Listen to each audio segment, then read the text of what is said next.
오늘도 안녕하십니까? 존경하는 우원식 국회의장님, 그리고 내란 사태의 완벽한 종식을 위해서 국민과 함께 혼신을 다해 싸우고 계신 우리 존경하는 선배 동료 의원 여러분, 저는 인천 부평갑 초선 국회의원 노종면입니다. 의원님들과 함께 국회를 지켜낼 수 있어서 감사합니다. 그리고 민주주의를 지금 이 순간에도 지켜주고 계신 국민 여러분, 감사하고 또 감사합니다. 바로 질의하겠습니다. 총리 나와주시기 바랍니다.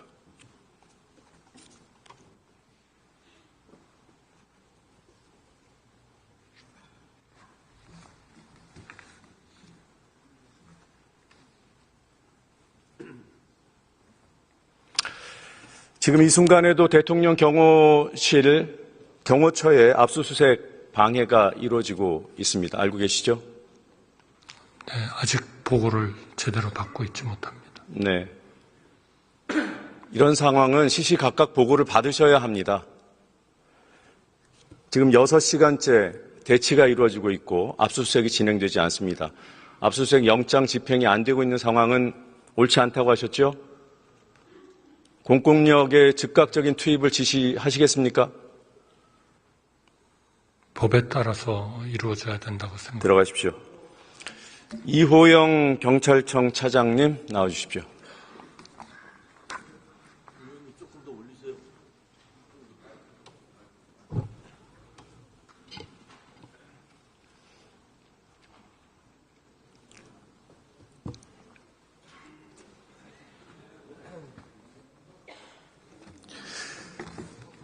지금 대통령실 압수수색은 특수본에서 하고 있어요? 예, 국수본에서 하고 있습니다. 네, 국수본 특수수사단에서 성역 없는 수사를 약속하셨죠? 예, 그렇습니다.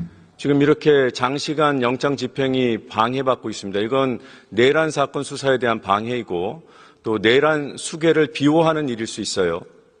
동의하십니까? 예, 그럴 수도 있다고 생각합니다. 그럼 바로 경찰력을 투입해야 되는 거 아닙니까? 이 국수본 자체적으로 인력이 한 150명 이상 되기 때문에 거기서 자체 일단 수사 절차에 따라서 하는 게 맞고요. 그 이후에는 지금 협의 중이라는 것까지는 제가 들었고 그 이후에 진행사항은 아직 보고받지는 못했습니다. 협의가 안 되고 계속 버티면 철수할 수 있습니까? 아니면 그거는 상황에 병력을 따라서 추가 투입할 겁니까? 상황에 따라 다를 수 있다고 생각합니다. 제가 아직 그 현장 상황을 알 수가 없어서. 철수할 수 있습니까? 그러면 철수할 가능성도 있어요? 철수는 거의 상황을 제가 지금 알 수가 없어서. 들어가십시오. 예. 조은석 감사원장 대행님 나와주십시오. 조은석 대행님 안 계신가요? 대상이 아니에요. 네. 박성재 법무부 장관 나와주시죠.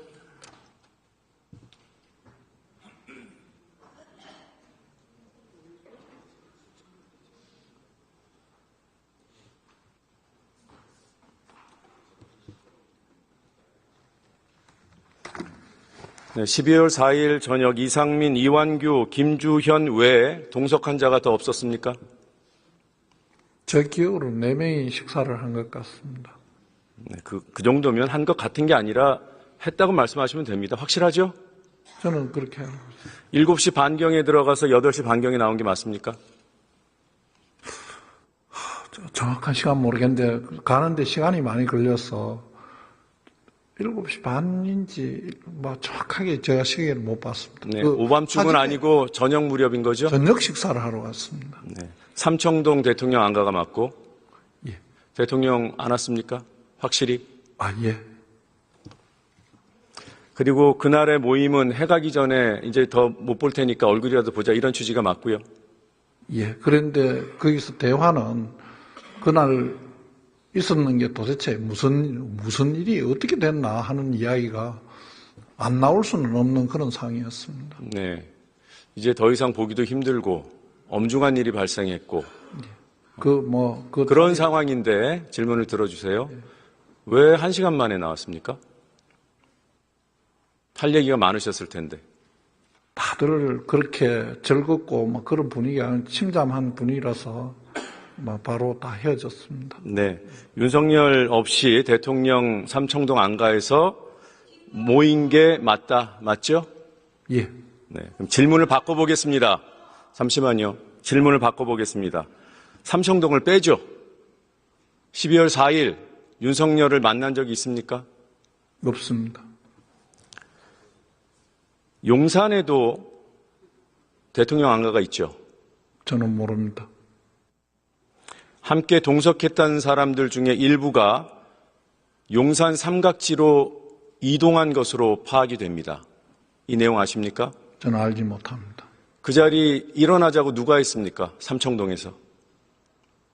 그냥 빨리빨리 가자고 했습니다. 누가 먼저 가자고 했던가요? 정확하게는 모르겠습니다. 본인은 아니죠? 저도 거의 잠도 못 자고 이런 상황이라서 그러니까 본인이 먼저 가자고 얘기를 했냐고요? 제가 하진 않은 것 같습니다. 예. 그날 밤 9시를 전후해서 용산 대통령 안가에 술안주로 의심되는 수육이 들어가고 술이 들어가고 대통령 윤석열이 그곳으로 이동했다는 제보가 있어서 확인하고 있습니다. 내용 아십니까? 저는 전혀 그렇게 그 상황에 알지를 못합니다. 이런 해석이 가능해요. 왜 그 엄중한 시기에 대통령 안가라는 장소를 택해서 대통령 없이 만났을까? 그날 모이자고 제안한 사람이 누굽니까? 저는 이상민 장관인데 연락을 받았습니다. 네. 그리고 나서 1시간 만에 자리가 파했어요. 예. 딱 이동 시간을 맞춰보면 9시쯤이 맞습니다. 그때 용산 삼각지에 술안주로 보이는 음식이 들어갔습니다. 저는 알지 못합니다. 그리고 이 바로 동선은 들어갔습니다.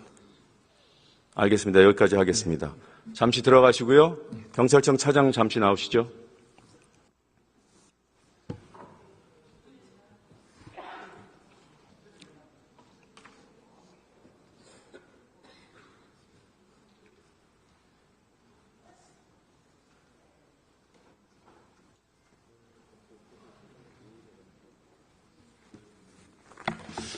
대통령 동선은 경찰이 파악하고 있죠?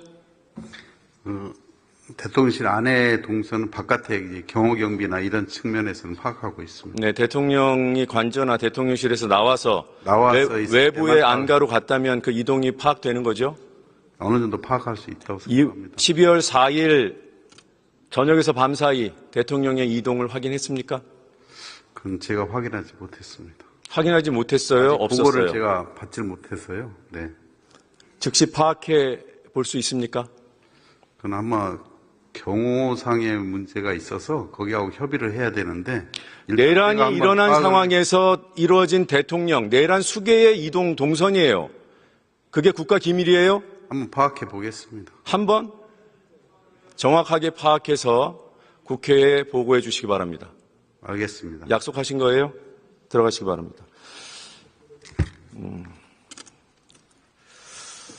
송미령 장관님 잠깐 나오시죠.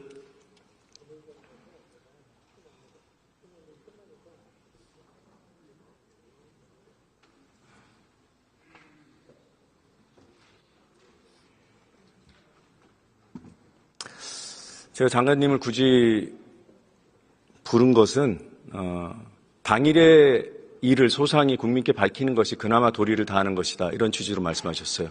맞죠? 계엄심의 국무회의라고 해야 될지 말아야 될지 모호합니다만 그 시간부터 해제 국무회의에 참석할 때까지 어디에 계셨습니까? 저는 집으로 돌아갔습니다. 집에 갔을 때 해제 국무회의를 해야 되니까 오라고 하던가요? 네, 동료 다른 국무위원들은 어디로 이동했습니까? 그건 제가 모릅니다. 궁금하지 않으셨어요? 저는 너무 경황이 없었습니다, 의원님. 그러면 대통령실에서 나올 때 우르르 나왔습니까? 혼자 먼저 나왔습니까? 부총리님이랑 같이 문 근처에서 이렇게 나왔던 것 같습니다. 최상목 장관님이요? 네네, 옆에 계셨었고요. 그러니까 두 분이 먼저 나온 건가요? 아니요, 남아 계신 분도 계시고, 제 기억에는 먼저 나온 분. 일부 나간 분도 네네. 계시고 총리는 안에 있었습니까? 없었습니까? 그거는 제가 기억하지 못합니다. 누구누구가 있고 누가 나왔는지 모릅니다. 지금 보면 여러 국무위원들 가운데 송 장관 같은 분은 계엄 심의할 때 겁도 났고 걱정도 했고 반대하는 입장이었고 그런데 적극적으로 뜯어 말리진 못했고 그 자리에 있었던 모든 국무위원들은 전부 우려했고 반대라고 할 수 있습니다. 반대라는 다른 사람 얘기까지 하실 필요는 네, 없고요. 네, 맞습니다. 본인은 그런 저는 그런 입장이었습니다. 네. 그리고 그냥 집에 간 것을 그럼 지금 후회하고 있는 거네요. 그렇죠. 일단은 그런 사태를 막지 못한 것을 후회합니다. 네. 계엄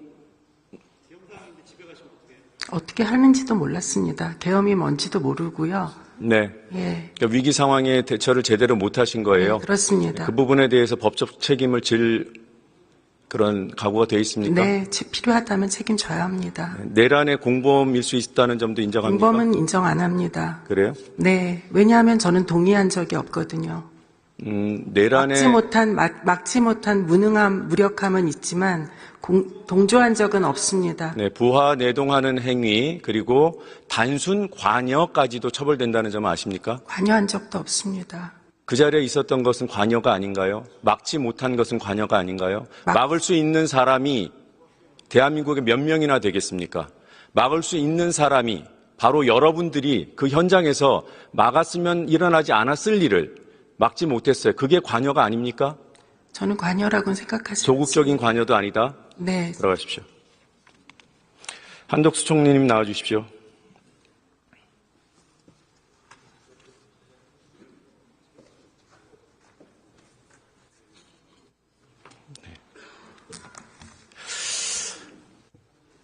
계엄이 선포되고 해제되기 전까지 어디 계셨습니까? 해제된 해제되기 전까지. 해제되기 전까지는 제가 2시 10분에, 죄송합니다.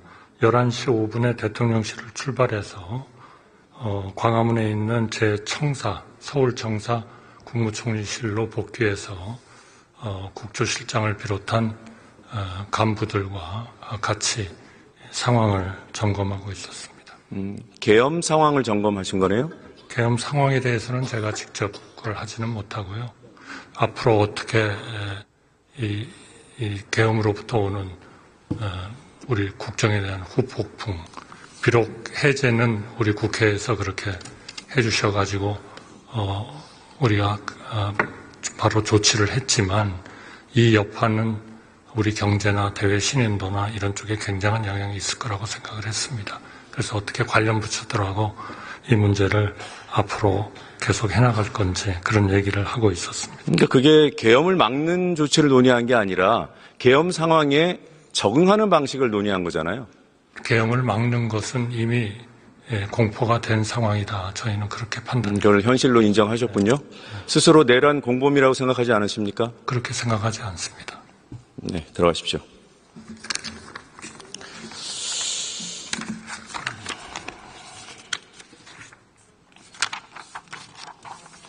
혹시 이 자리에 참석하신 국무위원들 가운데 우리들의 행위가 내란 공범이 될 수 있다는 그런 생각을 해보시는 분 계신가요? 손 한번 들어보실 수 있어요? 네, 감사합니다.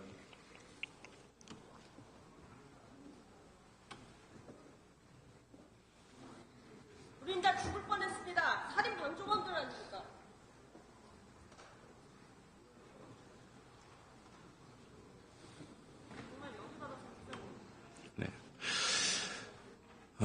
국방부 차관 빼놓고 모든 국무위원들, 총리 하나같이 자신의 법적 책임은 인정하지 않고 있습니다. 사실상 내란 공범이라고 국민 모두가 판단하고 있는데 이 사실만큼은 부정합니다. 내란죄를 규정한 형법 87조는 우두머리, 지휘자, 모의자, 이러한 임무 종사자뿐만 아니라 부하 내동해서 따르는 부하 수행, 그리고 단순 관여자까지 처벌하고 있습니다. 헌법 수호의 책무가 막중한 국무위원들입니다. 위헌 상태를 알고도 해소 노력을 안 했으면 최소한 관여자 아니겠습니까? 만약 내란에 동원됐던 군인들, 그분들이 이 위헌적이고 위법적인 명령에 따랐다면 오늘 이 자리는 존재하지 않습니다. 우리는 여기에 있을 수가 없습니다. 중간 지휘자들, 젊은 장교들, 항명죄를 무릅쓰고 작전의 실행을 늦췄습니다. 계엄 시기에 항명죄를 무릅쓴다는 것이 무엇인지 아십니까? 목숨을 건다는 겁니다. 이 시대 혜택을 누릴 대로 누리고 지금 이 순간에도 국민 세금으로 월급 따박따박 받아가시는 분들, 귀하들은 그날 밤, 그날 새벽에 뭘 하고 있었습니까? 무서웠습니까? 반대만 하면 책임이 없어진다고 봤습니까? 계엄이 성공하길 바랬습니까? 반드시 법의 심판을 받게 될 겁니다. 그리고 역사에 부역자로 그 이름 하나하나가 기록될 수밖에 없습니다. 그 전에 양심이 남아있다면 목숨 걸고 민주주의를 지켜주신 우리 장병들, 시민들한테 직접 나가서 무릎 꿇고 고개 숙이고 사죄하십시오. 경청해 주셔서 감사합니다.